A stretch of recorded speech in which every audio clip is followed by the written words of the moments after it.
continue. Et donc toujours sur cette problématique de la prière, qui a commencé donc ce matin avec les interventions importantes du grand rabbin Sultan et du grand rabbin Guggenheim. Alors j'ai voulu aussi pour cette journée faire venir aussi, on va dire, des intervenants de l'extérieur. C'est-à-dire que l'école rabbinique voudrait maintenant dans l'avenir être un lieu de pensée, de débat, de confrontation. Donc nous avons eu ce matin trois personnes, le grand rabbin de Paris, c'est encore quelque chose de différent, mais en tout cas les deux grands premiers exposés ont été des exposés faits par des enseignants de l'école rabbinique et par son directeur, le grand rabbin Guggenheim.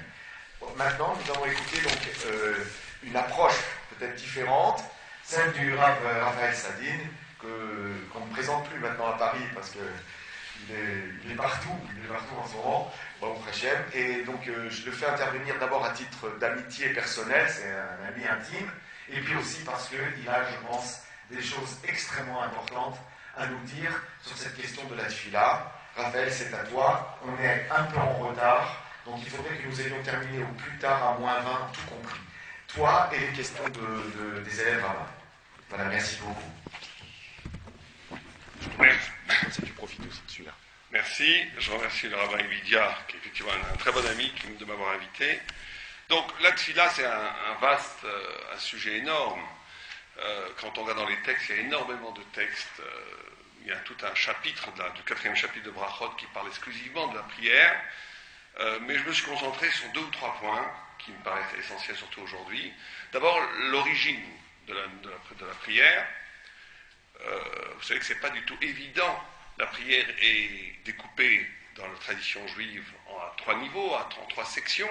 La première qui s'appelle Shvach, qui veut dire une éloge, une louange à Dieu. La deuxième, c'est des vakashot, qui font 13 demandes, qui portent sur tous les faisceaux de la vie. Et la dernière, qui est composée de 3 bénédictions, sont Oda'a, ça veut dire remerciement. Or, il y a énormément de traditions non juives qui n'ont pas ces 3 aspects, notamment dans l'islam, où la notion de vakashot, de demande, est absurde, dans la mesure où tout est écrit par avance, on n'a rien à demander, et très souvent, et celle de remerciement aussi peut paraître paradoxale dans certaines traditions spirituelles. Et donc, la plupart, très souvent, la prière est réduite à la louange.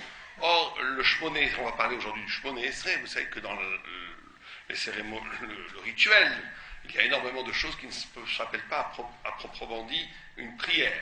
Le Shema Israël, très connu et très célèbre par exemple, n'est pas une prière, elle est de recevoir sur soi l'article de foi cardinal, principal de la Torah, de l'unité du peuple, de Dieu, et le fait que l'unité du peuple juif qui reçoit ce Dieu unique comme maître absolu de l'univers. Mais ce n'est pas une prière, c'est un acte de foi, il y a aussi des psaumes, etc.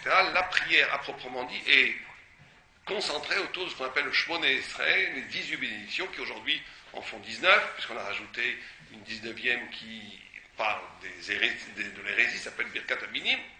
Et donc cette tefila elle-même est structurée à partir de 3 notions qui est louange, demande, remerciement. Donc la racine, l'origine,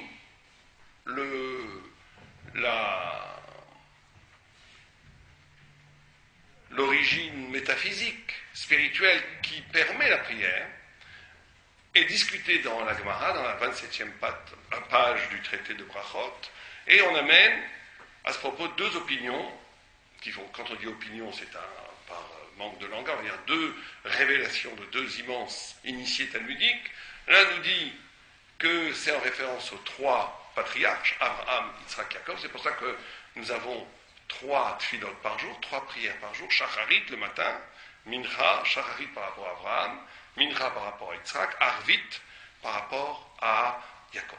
Et une deuxième explication est que non, c'est par rapport au korbanot, au sacrifice qu'on faisait en temps. D'après cette explication, la prière ne serait peut-être pas ontologiquement liée à l'essence de l'activité spirituelle, elle était peut-être à l'origine remplacée par le sacrifice, ou plutôt la prière a remplacé le sacrifice.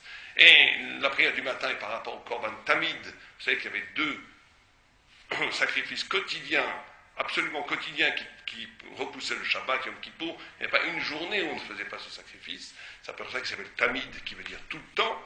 Un le matin, un l'après-midi, et le soir, il n'y avait pas de korbanot. Simplement, on brûlait le reste des choses qui n'avaient pas été consumées pendant la journée, étaient brûlées sur le Misbéach, sur l'autel du temple.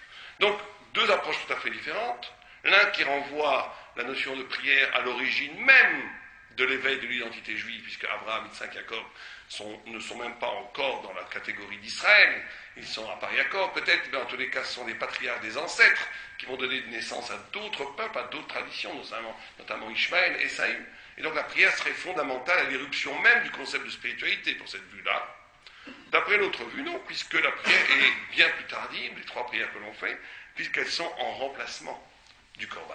Mais tout le monde comprend que ça soit comme ça ou comme ça, que la prière va illustrer ces deux visages même de ce que c'est le Shmoné Esrei. Alors on va commencer par la deuxième, en vérité, par le Corban. Et vous savez que le temple était un lieu, d'après la tradition juive, où s'opérait un double mouvement de haut en bas et un mouvement de bas en haut. Toutes les bénédictions, toutes les interventions divines, tout le flux, ce qu'on appelle le Shefa, ou le Ziv Ashrina, tout ce qui s'appelle le flux divin, c'est-à-dire la façon, c'est bien sûr une image, mais la façon dont Dieu intervenait dans le monde, comment la Hashgacha pratique, c'est-à-dire comment la Hashgacha pratique éclalite, comment la providence particulière pour chaque individu, et la providence collective qui donnait un souffle à l'histoire, passait par le temps. Il y a des textes tout à fait précis sur ça, que rien ne se passait sur Terre si, avant tout, cette chose ne passait pas à travers les canaux, un canal spirituel qui s'appelait le temple de Jérusalem. Et donc, toute chose, parce que le temple était comme un microcosme, et le temple captait les bénédictions divines pour les repartir après sur l'univers entier. Il y avait un deuxième mouvement, c'est que les Kohanim, les prêtres, et les Lévi'im, et même Israël, le peuple juif, apportaient des sacrifices à Dieu, qui étaient des sacrifices aussi bien animal, végétal, minéral.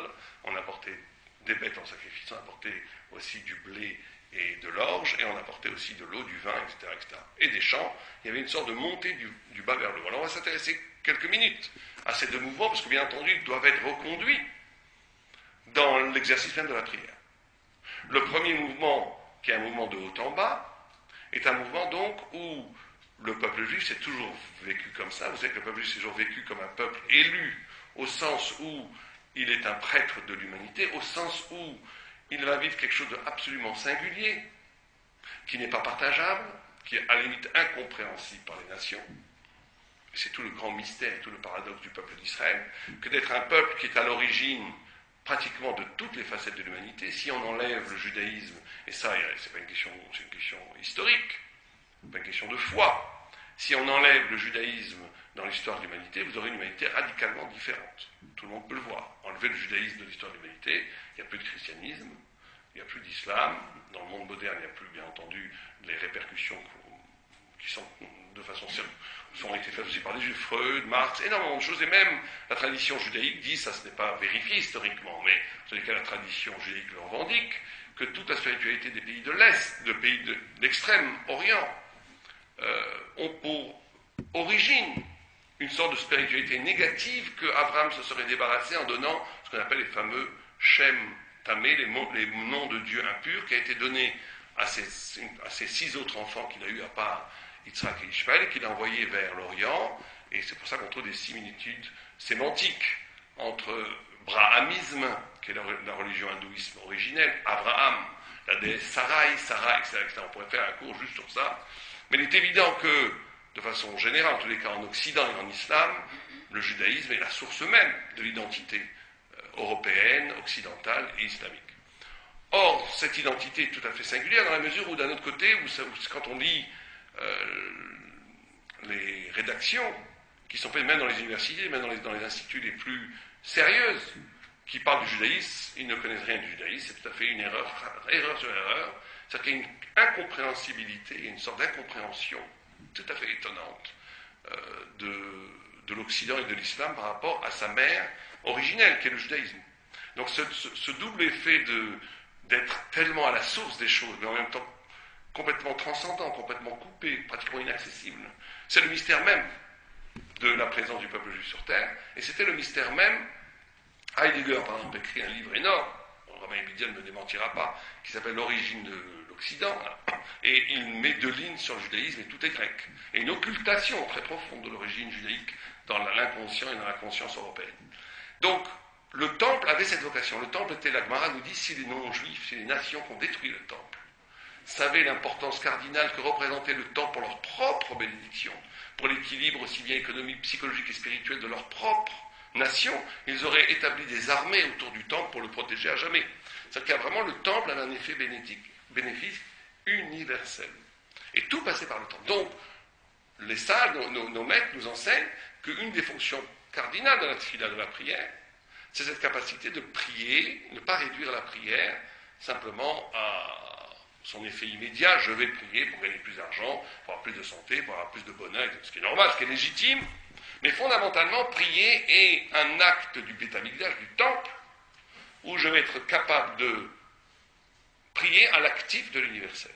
Être capable de prier pour que le monde soit réparé, c'est ce que font d'ailleurs les grands kabbalistes, les kabbalistes qui passent énormément de temps dans les prières. Vous savez, un kabbaliste prie à peu près 5 à 6 heures par jour, puisqu'un shmoné esrei d'un kabbaliste dure à peu près 1h30, avec les kabbanotes, les intentions qu'il met dans chaque prière, et chaque kabbaliste demandait à chaque mekoubal, si vous demandez qu'est-ce que tu fais, pourquoi tu pries aussi longtemps, il a la conviction, et d'ailleurs c'est complètement appuyé par les textes, que de réparer le monde. De réparer le monde. Alors sans être un kabbaliste et sans passer 2 heures pour faire un shemona esrei, il est quand même essentiel quand on prie d'avoir cette notion que je prie pas simplement pour moi, mais que je suis un petit temple, un petit Beth Amikdash, un petit lieu de la révélation, un petit capteur, un petit ou un grand, chacun selon son niveau, un petit capteur qui, à travers cette tefila, va ramener les ondes divines comme elle est dispatchée dans l'univers entier, en tous les cas dans le monde habitable que nous on connaît, pour le rendre meilleur. Une des espérances de la prière, c'est l'espérance de ce qu'on appelle le tikkun, la réparation. Et ça, c'est le premier versant de cette comparaison entre la prière et le temple. La deuxième, on a dit, c'est un mouvement inverse, un mouvement tout à fait paradoxal dans le temple, puisqu'il s'agissait de monter du bas vers le haut, d'apporter de l'eau, du vin, du végétal, de l'animal, en consommation, en consumation, en holocauste, ou en khatat, il y avait toutes sortes de korbanot, dont chacun avait une signification très précise. Il y avait 7 sortes de sacrifices. Et là, on comprend beaucoup moins. Aussi bien l'idée que la bénédiction du haut passe par le bas et peut-être a besoin de passer par une sorte de transformateur généralisé spirituel qui va renvoyer après les énergies dans le monde entier, on comprend. Mais on a beaucoup de mal, surtout pour une pensée moderne, à comprendre que Dieu ait besoin, bien entendu, il n'a pas besoin qu'on lui apporte quoi que ce soit, puisqu'il crée tout. Et la réponse extraordinaire qui sont données par nos sages, c'est de dire qu'effectivement, on ne peut pas, un homme, et c'est une idée vertigineuse que le Maharal nous enseigne, c'est qu'on ne peut pas envisager un rapport avec Dieu, un vrai rapport avec Dieu, dans tous les cas dans la Torah, qui ne passe pas par un acte de vie. C'est au cœur même de l'existence de la vie, c'est-à-dire justement de la nourriture, du vin, de l'eau, du pain, de la viande, à travers ce rapport à la nourriture que se noue au plus profond le rapport spirituel. La vie portant, elle, en mémoire les nœuds les plus profonds du rapport avec Dieu. C'est-à-dire que quelqu'un qui aurait un rapport spirituel dans la négation du vivant et qui serait dans un rapport avec Dieu purement intellectuel et même purement spirituel passerait à côté de l'essence même du rapport avec Dieu. L'essence même du rapport avec Dieu qui est révélée par le judaïsme, et c'est la notion même de sainteté, de Kedusha, c'est qu'au cœur même du désir de vivre, ou de la jouissance même de vivre, la notion, le Messias Hacharim dit, l'homme n'a été créé que pour jouir de la lumière divine. Il emploie le mot jouir. En Adam Nivra, et là, les Henot, Misi Vashrina, il ne dit pas comprendre, il dit les Henot. Les Henot en hébreu veut dire jouir. Jouir, littéralement, de la lumière divine. Car cette jouissance est vie. Et il ne peut y avoir compréhension réelle. Et là, on parle véritablement d'une sorte de profondeur conceptuelle. On ne peut arriver à la profondeur conceptuelle de quelque chose, de la responsabilité de ce que je comprends vraiment, que si elle fait sens dans une vie sensorielle, existentielle, réelle. Et donc, le travail du rapport à Dieu passait effectivement par un travail qui rappelait les actes élémentaires de la vie. La boisson, la nourriture, Vous savez qu'oneg en hébreu sont les mêmes lettres que nega, qui veut dire en même temps lèpre. Et tout le rapport à la nourriture dans le judaïsme va être fondamental dans la mesure où l'action de manger peut être l'occasion d'une coupure radicale avec la spiritualité. La Gemara dit Ta'avot mevakesh nifran. Quand quelqu'un veut apaiser ses passions, il demande la coupure. Nifrat, c'est-à-dire la séparation. Il veut s'isoler. Mais d'un autre côté, on nous dit qu'au contraire, l'acte de la jouissance, aussi bien dans la nourriture et d'autres choses, c'est l'occasion d'un rapport avec Dieu absolument unique. On le compare à un enfant qui téterait le sein de sa mère, qui à cet instant-là est dans un état fusionnel total avec sa mère. Celui qui vit véritablement la nourriture ou le plaisir et qui ouvre la conscience à ce moment-là, que cette nourriture, cette énergie qui passe par une lumière jouissive du corps, est en vérité un don de vie à ma personne, va avoir dans cette conscience, va éveiller une luminosité dans l'action du désir lui-même, qui va être extraordinaire de rapport avec Dieu. Et tout est une question de conscience. Tout est une question de conscience, parce que la même personne, vous avez ici le tzaddik, le rachat, il mange le même steak frites. L'un, il mange le steak frites pour s'oublier, pour s'animaliser, pour s'abîmer dans une sorte d'abandon dans la matière. L'autre va manger le même steak frites, et ce steak frites, dans son énergie qu'il donne, dans sa volupté des goûts qu'il me procure, etc., va être l'occasion d'un éveil de la conscience, à un moment donné, mais tout ça ne vient pas nulle part, c'est donné, donc c'est un lien, et donc c'est un éveil extraordinaire à la spiritualité. Et donc c'est retranscrit dans la tfila, ce qui est très important dans la tfila, et c'est pour ça qu'on demande des choses. C'est comment intégrer, que la tfila ne soit pas un acte de méditation extatique, d'arrachement au monde, mais comment intégrer, reconsidérer tout mon rapport à la vie, mon rapport aux nourritures, mon rapport aux besoins, mon rapport à l'espérance. C'est dans ces rapports, dans ces nœuds-là, psychologiques en vérité, que va se développer un dépassement du psychologique, qui va s'appeler une spiritualité, la kedusha, la sainteté, comment au cœur même de ces désirs, je vais pouvoir nouer un rapport avec Dieu. Et c'est le deuxième volet de la tfila. Si le premier volet est d'être un instrument, un catalyseur de la bracha pour l'humanité entière, la deuxième est aussi importante, c'est un moment de base, un moment où je montre, où je suis capable d'ouvrir mes fêlures, mes besoins, mes faiblesses, mes malheurs, et de dire à Dieu, qu'est-ce qu'on fait avec tout ça? Est-ce qu'on peut changer? Est-ce qu'on peut les combler? Est-ce qu'on peut les nouer avec quelque chose qui fasse sens, qui m'amène vers une sorte de transformation de cette matière, comme exactement les sacrifices, en pur acte spirituel. Et donc ces deux mouvements sont essentiels dans la tfila. Bien entendu, vous avez écouté, on a dit ce matin un cours de Rav Guggenheim sur le deuxième Raphaïm, qui dit que l'acte de prier, c'est se tenir devant Dieu. Mais c'est se tenir devant Dieu, bien entendu, se tenir devant Dieu, avoir cette conscience basique, sans quoi rien ne se fait comme acte de tfila, être devant la shrina, devant la présence divine, une pure présence. Mais cette pure présence doit être traduite en intentionnalité par ces deux mouvements. Un mouvement où cette présence me donne quelque chose que je ne capte pas que pour moi, et c'est tout le paradoxe de la tfila. Parce que d'un côté, je dois être capable d'être désintéressé dans une tfila. Je dois être capable de capter une lumière où je suis complètement instrumentalisé pour répartir cette lumière ailleurs. Je prie pour l'humanité, parce que c'est très important pour prier pour des gens. On ne prie pas que pour soi. On prie bien entendu pour ses enfants, pour ses parents, pour ses amis, pour sa femme, etc. Enfin, il faut espérer. Mais quand on fait une prière aussi, quand on dit toutes sortes de prières dans la tfila, toutes sortes de brachot, de formules, ont une connotation universelle, une connotation qui est véritablement la réparation du monde. Dans cette optique-là, ce n'est plus tellement moi qui suis important. Je suis instrumentalisé spirituellement pour essayer d'être le chaînon, le catalyseur d'une lumière qui doit se répandre ailleurs que moi. Donc un mouvement de désintéressement. Mais dans le même nœud, dans le même acte de prière, il est très important aussi, pour que justement ça ne tombe pas dans une abstraction, dans une pratique de la prière qu'on retrouve dans d'autres traditions qu'on pourrait associer à de la méditation, dont le but profond est en vérité un oubli de soi. Et là, la Torah nous dit, Chazé Shalom, Dieu préserve. Celui qui s'oublie totalement passe à côté de ce que c'est une vie spirituelle.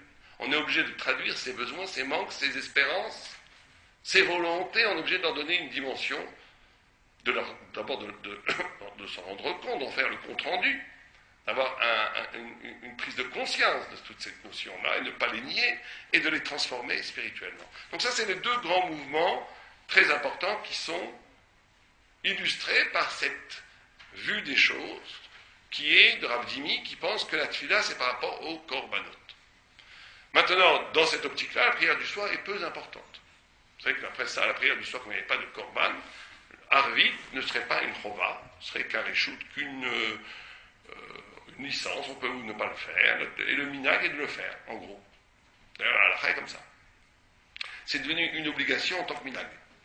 Mais en soi, ce n'est pas une obligation, d'après cette vue-là. La deuxième vue pense que non. Pense que la prière est par rapport à Abraham, Yitzhak, Yaakov. Donc chacune a la même valeur que l'autre. Et là, ce qui est très important, c'est de comprendre que d'après cette vue-là, on ne prie pas 3 fois la même prière. Chaque prière est absolument différente. Shacharit, c'est Abraham, c'est Chesed.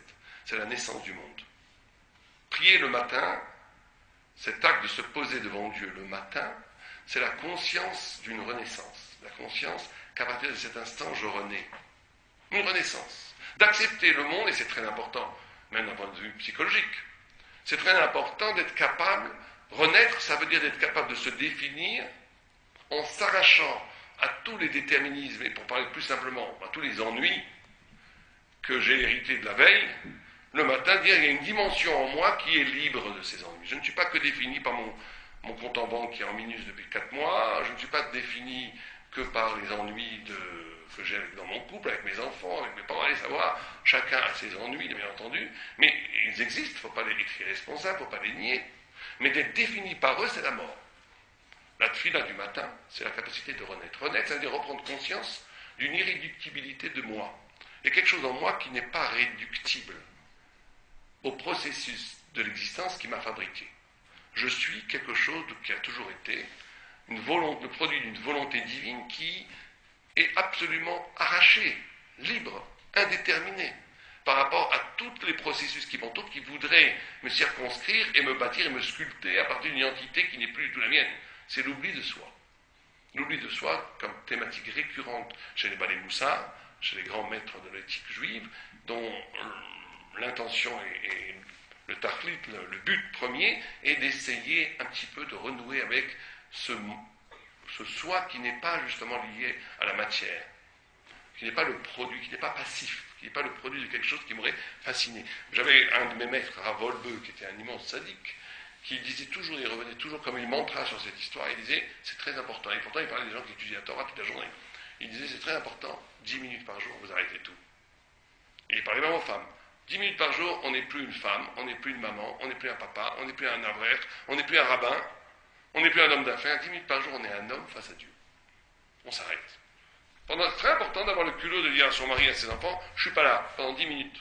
Quoi? Pendant ces 10 minutes, je réfléchis. Moi, seul, face à Dieu, qui suis-je? Où je vais? Être capable de s'arracher avec des logiques temporelles, des obligations qui rythment la vie et qui m'arrachent, qui me dépossèdent totalement de ma liberté spirituelle et poétique intérieure de devenir ce que je suis vraiment. Et bien entendu, la tefila a très important par rapport à ça, c'est surtout la tefila du matin. Le matin, c'est pour ça que c'est très important, bien entendu c'est peut-être difficile, surtout à certaines périodes en été, de prier Netz, Vatikin, de prier quand le soleil se lève, parce que c'est un moment de pure renaissance. Quand la vraie prière, c'est la première halakha dans le Shulchan Aruch, le vrai temps de la prière, l'Echatria, c'est le lever du soleil. Quand le monde renaît, quand le monde réapparaît. Et donc on accompagne cette renaissance universelle par une renaissance existentielle, individuelle, où la personne se reconnaît comme un être nouveau. Nouveau, traduisons, ça veut dire qu'il n'est pas défini exclusivement par son passé, par ce qui s'est passé, par les obligations, par la responsabilité qui, très souvent, l'écrase. Première forme de tefila. Deuxième forme de tefila, c'est mincha. Donc tout le monde comprend que Abraham, vous savez que si Abraham a découvert, Abraham c'est le chesed. Chesed, c'est l'amour. Et c'est pas du tout un hasard que celui qui était tout amour, Abraham était tout amour, ait découvert que Dieu a créé le monde. Ça aussi, c'est une chose qu'il faut penser par la tefila du matin. C'est pas juste, d'un côté, dans le judaïsme, la philosophie, ou plutôt l'idée n'est jamais séparée de ce qu'on appelle les midotes, c'est-à-dire le caractère éthique, intime, spirituel de chacun d'entre nous. Abraham Avinu a découvert que Dieu a créé le monde. Il a découvert Dieu créateur, Parce que comme il est allé au bout de l'amour, il a compris que le monde entier était un acte d'amour, que l'univers entier était un acte d'amour. C'est le fait même d'être allé au bout du chesed qui lui a fait découvrir l'idée philosophique d'un Dieu créateur.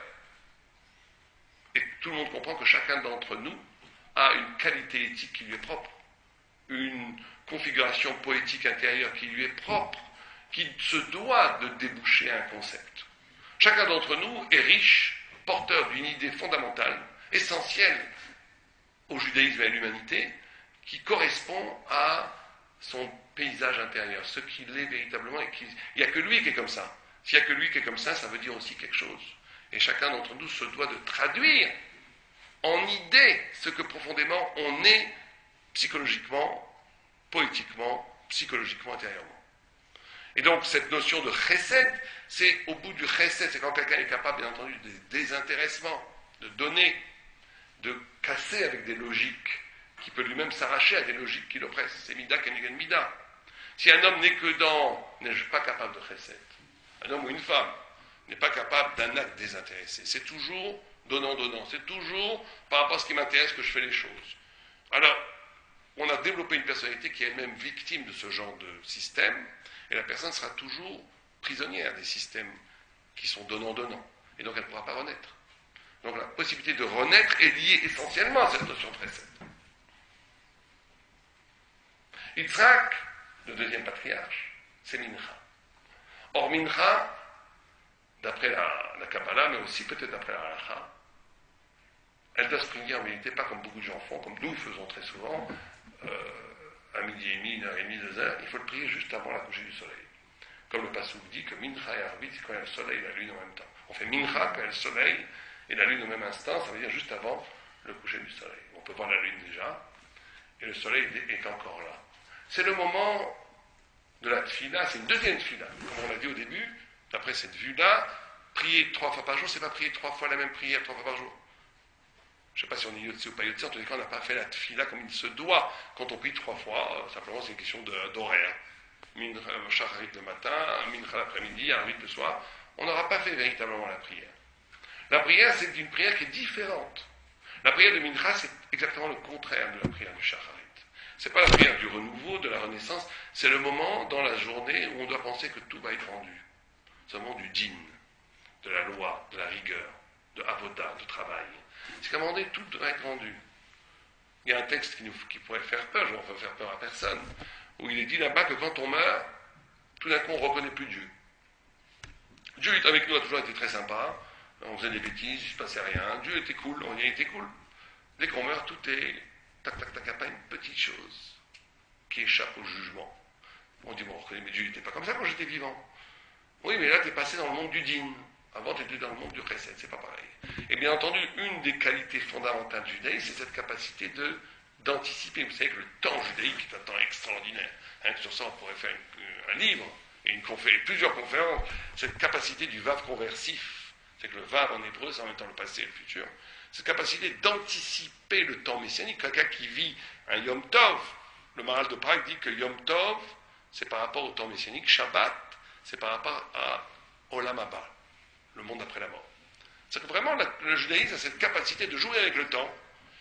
On est maintenant en train de faire Yom Tov, bientôt c'est Shavuot, on vit le temps messianique. On vit le temps messianique. On le vit d'une façon encore juive, pas universelle, mais c'est un temps messianique. Un vrai, les tzadikim, quand ils vivent un temps, ils vivent le Messie quand ils vivent Yom Tov. Et quand ils sont Shabbat, ils sont Mehein dans la Baba, ils sont dans la Baba, ils ne sont pas ici. Il y avait une histoire incroyable une fois. Il y avait un rab, je ne sais plus quel rab c'est, je ne veux pas dire des bêtises, je pense que c'est Razonich, mais je ne suis pas sûr. On lui a dit, le Messie est arrivé.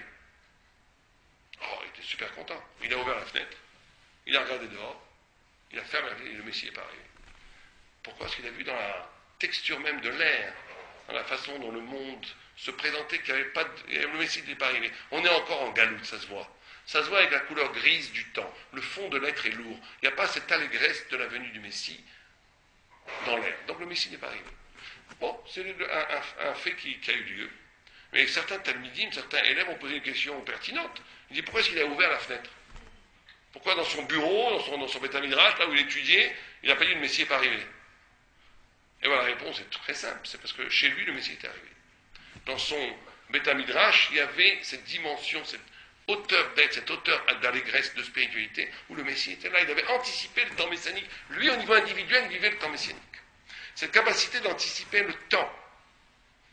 Shabbat, mais Einolamama, Shabbat, on ne peut pas parler de business, Shabbat, on ne peut pas parler de choses de politique, Shabbat, on ne peut pas parler de ce monde. Si Shabbat, c'est mais Einolamama, on est ailleurs, ça ne veut plus rien dire tout ça. On est dans le monde futur. Et donc c'est pareil dans Mincha. Mincha, on est capable de vivre une fila, une prière où on est face à l'après. On est face à l'après. On est face à ce qu'on va recevoir, qu'à un moment donné, il faudra tout rendre. Il faudra tout rendre. Et c'est une des dimensions de la prière qui est fondamentale. Et Yaakov Avinu, lui, c'est la nuit. Et là, on est dans une autre forme de tefila encore complètement différente des deux premières. C'est Arvit, Mariv. Où à ce moment-là, Yaakov Avinu, il y a un terme, vous savez que dans le Chumash, à chaque fois, il écrit un vocable différent. Pour Abraham, c'est Hamad, se tenir devant. Pour Yitzhak, c'est Sicha, une sorte de conversation. Et pour Yaakov, c'est Yivga. Yivga en hébreu, Yivga Bamakom. On dit que Yaakov, il y a une sorte de court-circuitage du temps et de l'espace. Il est arrivé très très vite à Bethel, qui est d'après certaines vues Jérusalem, le bon du temps, beaucoup de discussions sur les Rishonim, on va dire, d'après la vue classique, que c'était Jérusalem. Il est arrivé très rapidement. Plusieurs jours de marche sont passés en quelques heures. Et le soleil s'est couché avant l'heure aussi. Parce que Dieu voulait que Yaakov dorme sur le temple, sur l'esplanade du temple. Donc il a fait baisser le soleil avant. Il y a une sorte d'annulation des principes de l'espace et du temps pour que Yivga Yaakov, pour qu'il arrive à dormir sur l'esplanade du temple. Et là, il a eu ce fameux rêve que tout le monde connaît avec les chaînes de Yaakov, où les anges montaient et descendaient, etc. Bon. Et Rachid dit tout de suite que Yivga, c'est une sorte, la tuila de Harvit est liée à cette capacité de court-circuiter l'espace et le temps. La prière du soir, la nuit, une vraie nuit, c'est vrai que nous on ne connaît plus tellement la nuit. Mais j'étais en Normandie avec ma femme il n'y a pas longtemps, enfin il y a assez longtemps, mais je me souviens, on a dit, ah voilà une vraie nuit. On se promenait à Shabbat soir, vendredi soir, dans un village perdu. On se promenait, il n'y avait plus rien, plus de lumière, plus de bruit. C'était la nuit noire, la nuit encre. Dans les villes, on a oublié la nuit.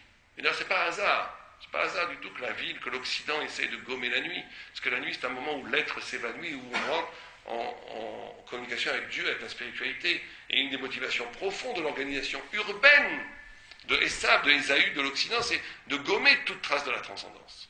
Cette façon de mettre de la lumière partout, c'est pas innocent. C'est peut-être inconscient, mais c'est pas innocent. Mais en tous les cas, la prière du soir, c'est cette capacité de s'arracher du lieu et de l'espace.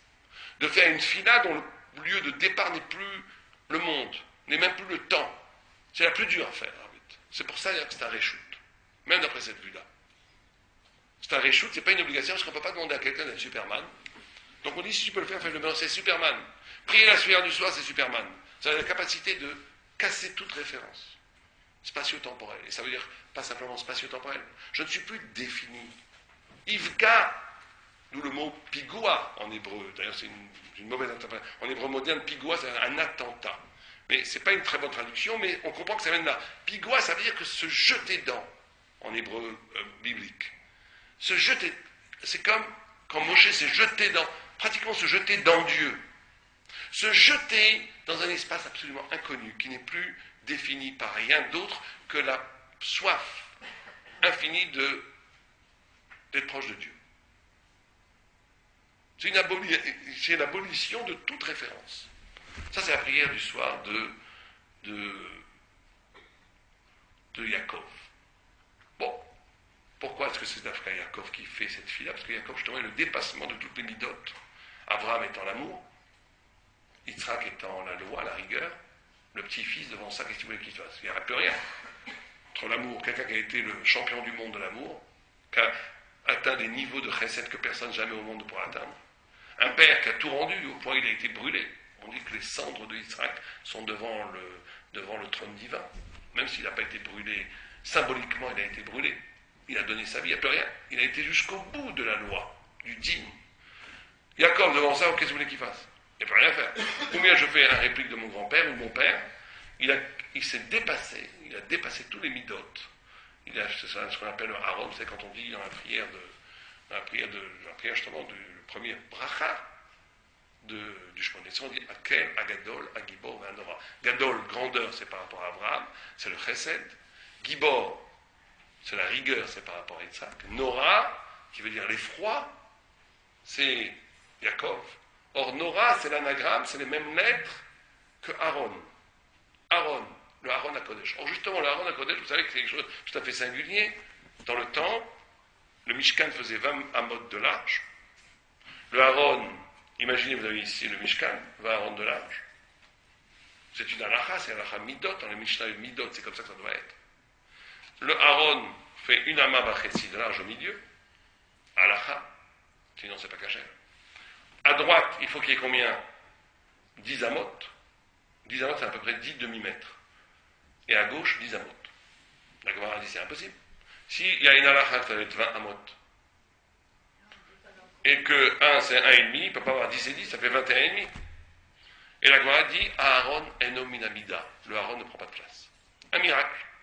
Pourquoi est-ce que c'est un miracle? Dieu a besoin de faire un miracle. Il avait qu'à dire 21,5, on était tranquille. Pas besoin de faire, on fait l'économie d'un miracle. C'est pour nous enseigner justement que le Aaron, qui est la place de Yaakov, est un dépassement de toutes les références. Que Dieu qui crée des lois, lui-même n'est pas soumis aux lois qu'il crée. Très important ça. On a très souvent l'impression qu'une fois que Dieu a créé des lois physiques, il est lui-même soumis aux lois. De la même façon que Dieu a créé une loi que 1 plus 1 font 2, il peut créer une loi que 1 plus 1 fait 3, il peut créer un système mathématique où 1 plus 1 fait 5. Aucun problème. Cet enseignement cardinal, il est à l'origine d'un dépassement de toute référence. Yaakov a l'incarné. Et c'est la prière du soir. Donc quand on a ces deux visages de la tefila, l'un par rapport au temple, qu'on essaie d'expliquer avec ces deux mouvements du bas en haut et du haut en bas, et ces trois formes de tefila, de prière, renvoyant à l'amour, à l'extrême rigueur et au dépassement absolu, on est face à un travail qu'on doit faire. Et là, on est face à cette question. Rav Bradisson, il pose une question vertigineuse sur la tefila, où il dit, pourquoi est-ce qu'on prie? Pourquoi est-ce qu'on prie? Dieu est tout-puissant. On est d'accord? Dieu sait tout. On est d'accord? Dieu nous aime, nous-mêmes, plus que son s'aime soi-même. C'est-à-dire que l'amour qu'on aime, plus que ça, Rav Bradisson dit, que l'amour que j'ai pour moi-même n'est qu'un épanchement de l'amour que Dieu a pour moi. C'est-à-dire, si je suis capable de m'aimer, c'est parce que Dieu m'aime. Sinon, il n'y aurait pas d'amour pour soi-même. Donc en réalité, l'origine de l'amour que j'ai pour moi-même, c'est que ça vient de Dieu. Donc Dieu m'aime infiniment, il sait tout, il sait ce dont j'ai besoin, plus que moi je sais. Moi je suis un idiot parce que je veux toujours des choses qui ne servent à rien. Ma copine a une Rolls Royce, pourquoi pas moi? Donc mon copain a réussi, moi. Donc que des bêtises infantiles. Infantiles. Juste exister par rapport au regard de l'autre, etc. On prie la plupart du temps, on prie pour des bêtises. Donc il vaut mieux pas prier. Ne prie pas. Dieu sait exactement ce dont tu as besoin. Il t'aime, il est infiniment puissant, il n'y a pas de problème. Que tu pries. Pourquoi prie-t-on? Vous savez que c'est le raisonnement des imams islamiques. Ils disent, vous êtes fous de prier. Quand j'ai lu ce texte qui dit que j'ai demandé à un chauffeur de taxi à Jérusalem, j'habite à Jérusalem la plupart du temps, je lui ai dit, c'est vrai que vous ne priez pas. Il me dit, Ham, c'est un péché. Dieu est tout est écrit que tu pries. C'est une logique très forte. Qu'est-ce que tu pries? Tu dois dire merci à mon Dieu et tu vas lui dire Allah Akbar, Dieu est grand, ça c'est bien. Ils font premier, on a dit dans la trier à 3 sections. 1, Shvar, louange, demande. Au Doda, les islamiques, ils ont le premier et le troisième, ils n'ont pas le milieu. Ça sert à rien de demander, puisque Dieu sait plus que toi ce que tu veux. Alors pourquoi est-ce qu'on prie? Question vertigineuse, parce qu'elle est radicalement logique. Alors il y a 3 réponses. Réponse de Rav Bradisson que moi je préfère, c'est un très grand Rav Bradisson, on ne peut pas, mais je n'aime pas cette réponse. Émotionnellement, je n'aime pas. Lui dit qu'effectivement, la tefila sert à rien. Que la seule raison pour laquelle on prie, c'est pour nous, c'est une sorte de travail psychologique, pour savoir que tout vient de Dieu. Parce que si tu priais pas, tu croirais que tout est lié à la cause qui appelle Sibam et Soubab, cause-conséquence, et que les choses seraient juste naturelles. Donc tu pries pour te rappeler que ça vient de Dieu. Mais c'est une réponse, au moins qui respecte la logique de la question, mais qui est très mauvaise, enfin pour nous, émotionnellement, de dire que tu pries pour rien. Tu pries juste pour réveiller ta conscience, mais que ça changerait à ta vie, c'est un peu difficile. Il y a la réponse des chassidim, qui est une très belle réponse, du Baal Shem Tov et d'autres, qui disent que tu pries, parce qu'en priant, tu te changes toi-même. Donc, tu étais là, tu avais le droit à ça, effectivement, mais si en priant, tu t'élèves, tu changes, donc il y a une sorte de travail d'élévation de la prière, d'affinement spirituel, des midotes. Prier, c'est pas simplement rester le même, d'après cette vue-là. Si je prie en restant le même, j'ai rien fait, d'après cette vue-là. Prier, c'est cette capacité de s'affiner spirituellement, de se changer, de prendre des décisions, de changer, de grandir. Et en changeant, si je reste complètement... vous savez, il y a beaucoup de gens, ils ont 3-4 idées dans la tête, une façon de fonctionner une fois pour toutes, et plus jamais rien ne changera dans leur vie.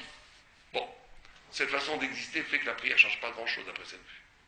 Parce que, comme je ne change pas, donc ça ne sert à rien. Si la prière me change, m'ouvre à des espaces spirituels, à des compréhensions, à des raffinements spirituels qui vont me permettre de changer, donc je ne suis plus le même homme, donc j'ai le droit à de nouvelles choses. Donc, la prière change. Il y a une troisième réponse qui est de dire qu'en vérité, non, Dieu, il sait ce que tu as besoin. Et Dieu, il veut un rapport avec toi. Il veut que tu demandes pour qu'il puisse te donner. C'est la réponse du Briscoe qui dit que ça ne suffit pas. Bien sûr que Dieu, il sait tout. Et que Dieu n'a pas besoin de ta prière, mais Dieu, il veut un rapport avec toi. Il veut un rapport parce que l'homme est fait bailler. La Gemara dit une des définitions de l'homme, c'est bailler. Bailler, une des définitions même de... La Gemara, elle dit elle essaie de savoir ce que c'est Mavé dans la Mishnah de Baba Kama, qui est la première Mishnah de Baba Kama. Une des définitions, Mavé, c'est l'homme.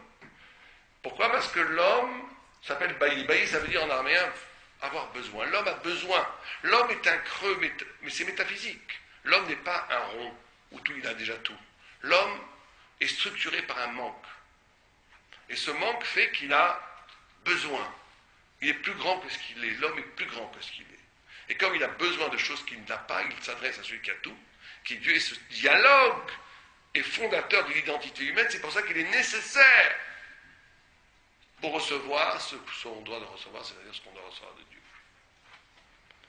Bien, tous ces éléments vont nous permettre, peut-être, de répondre à la question du initiale. Il nous reste quelques minutes pour y répondre. Je crois que l'intitulé, c'était « Comment prier dans un monde d'opulence ». Alors, avec les éléments qu'on a donnés, on peut y répondre très facilement. D'abord, d'après la première réponse, on a dit que la tfila est par rapport au korbanot et qu'on ne prie pas que pour nous. Malheureusement, le monde n'est pas qu'un monde d'opulence. Il y a énormément de peuplades qui ont faim. Il y a énormément de juifs qui souffrent. Il y a des juifs en Israël qui n'ont pas assez à manger même pour Shabbat, etc., etc. La liste est longue. Donc effectivement, la question ne se pose même plus quand on sait que la prière, c'est pas je prie pas que pour moi, mais je prie pour l'humanité et avant tout pour mes frères juifs. Il y a énormément de frères juifs qui ne sont pas dans l'opulence, qui sont dans le désespoir matériel ou dans le désespoir spirituel. Et donc il faut prier. Ce manque-là doit être comblé. Donc la prière, donc cette question ne se pose pas. Prier dans un monde d'opulence, la question ne se poserait que si on considère la prière que comme un acte simplement personnel, comme une petite requête que je ferai au président de la République pour un petit problème. La prière, c'est pas ça. Comme on l'a expliqué, la prière, c'était le catalyseur d'une bénédiction qui doit se répandre sur l'humanité entière. Et donc, il y a une responsabilité de chacun d'entre nous de prendre à sa charge la blessure et la douleur que d'autres personnes ont et de prier par rapport à ça. La deuxième chose qui me paraît absolument essentielle, c'est qu'on a vu que la prière dépassait largement la notion de combler un manque matériel. C'est aussi une dimension purement spirituelle de rapport à Dieu. Et ce rapport et ce manque spirituel, au contraire, est peut-être plus saillant quand on a tout matériellement. Et la dernière chose qui me paraît très importante, c'est justement, quand on a tout, et quand tout va bien matériellement, il n'y a pas de problème, et même dans un monde opulent, d'ailleurs, beaucoup de gens ont des problèmes économiques, même s'ils n'arrivent pas à la notion d'avoir faim ou de ne pas avoir... il y a quand même beaucoup de gens ont des problèmes économiques. Il faut être capable donc de traduire tout ça en relation avec Dieu. Et donc c'est justement parce que le monde est plus opulent aujourd'hui que peut-être ça nous montre de façon dialectique, paradoxale, que le besoin de rapport avec lui est plus important que le fait de contenter et de remplir un manque matériel. Que ce besoin se creuse. Vous savez, vous avez énormément, c'est très classique dans la littérature et dans la cinématographie et dans l'inconscient même collectif, que les gens qui ont tout, à un moment donné, ils dépriment. C'est pas un hasard s'il y a eu autant de suicidés chez les gens célèbres, chez les gens très riches, etc., etc. Parce qu'à un moment donné, justement, le vide, le point du manque, n'est pas comblé par le matériel. Donc plus justement la société va être opulente, plus paradoxalement et dialectiquement, elle va mettre en lumière que le point du manque dans l'homme n'est pas comblé par l'afflux matériel. Que l'homme fondamentalement est un homme qui a besoin d'un dépassement, qui a besoin d'un rapport avec quelque chose qui dépasse sa condition humaine. C'est peut-être même la structure fondamentale de l'homme. L'homme s'est arraché de la matière, n'a pas poursuivi une logique biologique comme les animaux, parce que justement, peut-être dans sa plus profonde identité, il est défini par quelque chose qui le dépasse. Il est défini par quelque chose qui est au-delà de lui-même, et que cette définition, elle est fondamentale à son identité humaine même, et bien entendu, à plus forte raison, à son identité juive. Voilà, j'ai fini pour l'exposé général, on peut poser maintenant les questions. À Sadine, j'aurais 2 questions à vous poser. Donc, la première question, c'est comment faire une prière vivante, vraie, réelle et hors des automatismes. Et la deuxième question, c'est est-ce que c'est indispensable à l'homme d'avoir un socle de connaissances pour prier? Très bien. Alors, la première question, vous savez qu'il y a des techniques de prière. Je ne sais pas quelles sont les personnes ici qui prient quotidiennement ou pas, mais la prière obéit à un schéma initiatique tout à fait défini par nos sages. Et par exemple, vous l'avez eu un cours ce matin de Rav Govedal, mais c'était même dans la halacha, puisque je le ramène, il est très important dans la première bracha de penser chaque mot.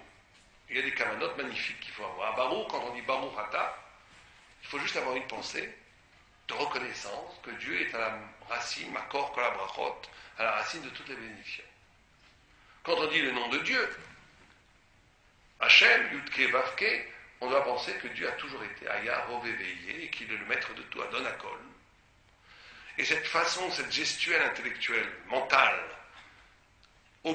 mobilise la pensée, la rend vivante. Quand on dit Elokeinu, on a pensé qu'il a tous les pouvoirs.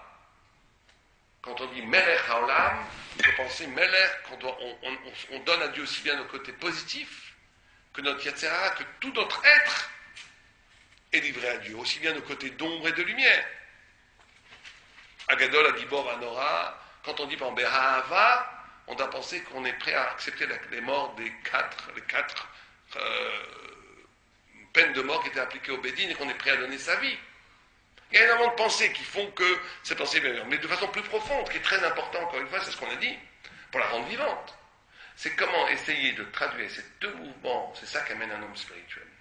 C'est comment, en vérité, il faut toujours se demander comment la compréhension d'un phénomène à partir des éléments de la Torah va m'obliger à faire. Ce que dit le Rambam dans Higuerat Rambam, chaque fois que j'étudie la Torah, je dois essayer de me demander comment je peux traduire cette étude en acte.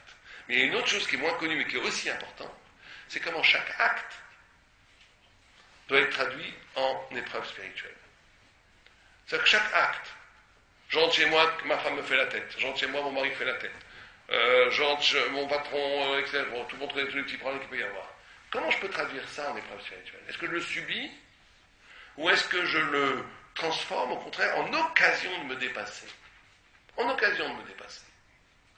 Chaque réaction, chaque action qui nous agit, il y avait un grand rave du Moussar, qui était Rav Miller, qui était aux États-Unis, qui disait l'essence du Moussar, l'essence du travail d'un juif éthique, c'est de ne pas être réactif. Être capable de ne pas être passif. On vous crie dessus, on a envie de crier. On m'insulte, j'insulte. On m'aime, j'aime. On me déteste, je déteste. Bon, ça c'est normal, ça c'est animal. Un homme juif est capable d'une cassure. Qu'est-ce que Dieu veut de moi? Pourquoi est-ce qu'il m'insulte? Il y a peut-être un problème. Donc il y a quelque chose qui ne va pas dans... Et donc il s'élève, au contraire. Il s'élève. Et dès qu'on travaille comme ça, la vie est complètement enchanteresse. Il y a une jouvence, une joie dans la vie. Parce que tout est l'occasion d'une épreuve spirituelle qui m'élève. Et rien ne m'abaisse et rien ne me façonne, je suis libre. C'est ça être libre. Mais dans la tefila, c'est pareil. C'est-à-dire de ne pas rentrer dans un mécanisme comme ça, mais d'essayer de penser à chaque bracha, comment chaque bracha renvoie à une épreuve de ma vie. C'est très facile. Bon, les premières, c'est l'éloge de Dieu. Il faut avoir la pensée de l'éloge. Mais après, quand on parle de la santé, tout le monde a ou la bonne santé. Qu'est-ce que je fais avec ma bonne santé? Qu'est-ce que c'est la bonne santé? Quand on parle de l'argent qu'on demande, quand on parle du savoir, est-ce que mon rapport à la vérité est un vrai rapport? Est-ce que je suis intéressé par les choses de la vérité? Ou pas du tout? etc., etc. Tchouva, est-ce que je fais tchouva? Donc chaque bracha doit être vécu comme une interpellation intérieure et un réajustement spirituel pour aller vers cette chose. Maintenant, dans le judaïsme, c'est très grave. Votre deuxième question est beaucoup plus périlleuse, dans la mesure où ça dépend si vous êtes litaï ou chassidique.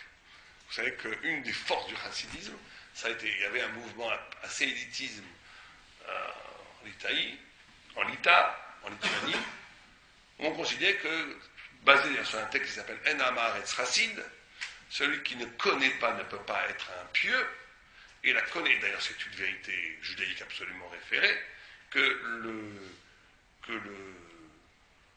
l'acte spirituel demande une connaissance, un socle de connaissance. Tout acte spirituel, et la prière n'y échappe pas. Simplement, le Baal Shem Tov et les Chassidim ont réintroduit une notion aussi tout aussi importante, qui est le fait, l'irréductibilité de chaque juif, l'infinité de chaque juif, la grandeur de chaque juif. Le fait que chaque juif ou chaque juif, chaque homme, possède quelque chose qui est absolument unique et merveilleux, et que même s'il n'a pas les techniques de connaissance, le fait d'être simplement la volonté, le désir de l'infini, le désir de la vérité, est lui-même générateur d'infini et de vérité. Donc tout le monde connaît la fameuse histoire avec le Baal Shem Tov, où quelqu'un est venu le voir et dit « Je ne sais pas lire, comment voulez-vous que je prie ?» Et il lui a dit « C'est pas grave, dis les lettres de l'alphabet, ça tu sais, Aleph, Bet, Gimel, tu sais. » Il a commencé à dire les lettres de l'alphabet, et il dit « Dieu va prendre tes lettres et va en faire une prière. » Un shmoné, c'est Dieu va prendre tes lettres comme des diamants et les coudre dans le ciel comme une prière nouvelle. Et on dit que cet homme a dit avec tellement de ferveur, parce que c'était la première fois les lettres de l'alphabet, que c'est arrivé à une des plus belles prières qui a jamais été dites dans tous les temps. Donc il y a vraiment ces deux niveaux. En vérité, on ne va pas entrer dans ce débat-là, il est évident que les deux ont raison. Le problème, c'est que la deuxième façon ne peut pas être une technique. On ne peut pas être une technique de l'innocence. Il y a un moment donné où effectivement il faut dépasser la connaissance. Il y a un moment donné où il y a une capacité de rupture avec les phénomènes de maîtrise et on arrive à un cœur flamboyant qui s'approche avec Dieu peut-être plus fortement que 20 années d'études. C'est tout à fait possible. Mais d'en faire une technique, là, c'est pas possible. Il faut laisser dans la vie la capacité du désintéressement, la capacité de la rupture. Mais cette capacité de la rupture, elle ne peut pas être instituée, parce que dans ce cas-là, c'est une sorte de fourvoiement, c'est une sorte de cassure de la vérité même de ce qu'on appelle la fulgurance de l'âme qui rentre dans la vie. On ne peut pas en faire une technique. La technique, c'est l'étude, c'est le socle de connaissance. On est obligé de grandir excellent tous les jours. Vous savez, pour cette notion de dessaisissement de la connaissance, il y a une histoire extraordinaire. Sûrement qu'on conclura avec ça. Où, une fois, il y avait un homme qui est arrivé à Sfat à l'époque du Harizal et qui avait très faim. Très faim. Vous savez qu'à l'époque, les gens, quand ils arrivaient dans une ville, où est-ce qu'ils allaient pour dormir? Il n'y avait pas d'hôtel, c'était où? Où est-ce qu'ils allaient tous? À la synagogue. C'est pour ça qu'il y avait une halakha qu'aujourd'hui est un peu perdue, où on fait le kidouche. Même si normalement il n'y a pas de kidouche là, comme Seouda, on n'a pas le droit de faire de kidouche simplement au lieu où on mange. Il y avait une halakha qu'on faisait le kidouche à la synagogue le vendredi soir, pour les pauvres qui arrivaient et qui n'avaient pas de vin pour faire le kidouche. On leur faisait. Parce que les gens dormaient à la synagogue. C'était le relais des pauvres. Donc, il est arrivé, et ce kidouche est resté dans certaines choules ashkénazes, on continue à faire le kidouche le vendredi soir, etc. Bon. Et ce pauvre arrive dans la choule, bon, il a trouvé un toit, il est content, il va pouvoir dormir, et la synagogue est ouverte, comme d'habitude, en Israël. Mais par contre, il a faim. Il a très faim. Et le matin, il y avait eu un chamash, un bedeau, qui avait 2 pains blonds, très bons, et il voulait le garder pour le lendemain, il ne voulait pas que les chiens ou les chats le mangent, il l'avait mis dans le haron, il a ouvert le haron à Kodesh, ce qui n'est pas très bien d'ailleurs, il avait mis les 2 pains. Et ce pauvre, il prie, il dit, j'ai faim, donne-moi à manger, il prie, il dit, bon, je suis toujours pas, il dit, peut-être que Dieu m'a répondu, il ouvre l'arche sainte et il voit les 2 pains blonds, il est content. Il fait une Netilat Yadayim, Dieu m'a répondu, il fait une Netilat Yadayim, il fait Motzi, il fait un Amazon avec des kamanotes extraordinaires. Le lendemain, le badaud vient pour ouvrir pour reprendre ses pains. Et à ce moment-là, il voit que les pains ont disparu. Et là, loin de se fâcher, il est super heureux. Il pense que Dieu a pris ses pains. Comme les 2 lechem apanim, Dieu a pris mes pains, Dieu a accepté mon sacrifice. Et il est heureux, il rentre chez lui et il dit à sa femme, fais-moi les pains encore 2 fois plus beaux. Parce que Dieu a agréé notre sacrifice.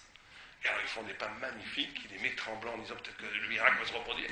Le soir, le pauvre Baruch Hashem a tenu le coup grâce à ces 2 pains. Mais il a encore très faim, donc il n'a rien mangé à part ces 2 pains ce matin. Et il dit, je ne veux pas abuser mon Dieu, mais j'ai quand même faim. Et il prie. Il ouvre tremblant, et il voit 2 pains encore plus beaux qu'hier. Alors là, il est super content, il dit, c'est magnifique. Et comme ça, tous les jours, pendant plusieurs jours.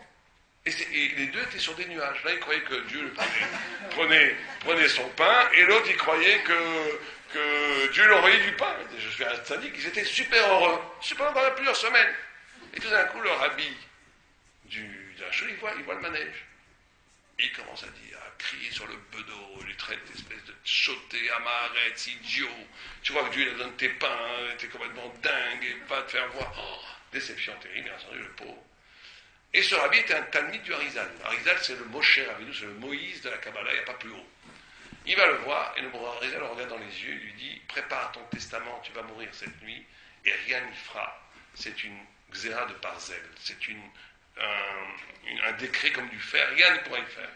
Tu vas mourir cette nuit. Pourquoi? Parce qu'il n'y avait pas eu depuis la naissance du temple un don qui faisait plus plaisir à Dieu que ce pain. Et toi, tu es arrivé avec ta chorma, avec ton intelligence rationaliste, tu as tout cassé, fini. Il y a des moments où il faut être capable, quand vous parlez du socle, il faut être capable à un moment donné de se désinvestir d'un savoir. C'est vrai que c'est un peu idiot, tu mets du pain, tu crois que Dieu prend ton pain, toi tu crois que Dieu t'envoie de pain dans la Kodesh, c'est un peu idiot. Mais il y a des moments où il faut respecter la émouna, la foi des gens, même si elle ne répond pas à nos critères rationnels et d'intelligence qu'on a. Et c'est très important d'être capable de faire cette rupture-là. Je crois qu'on va finir sur cette histoire.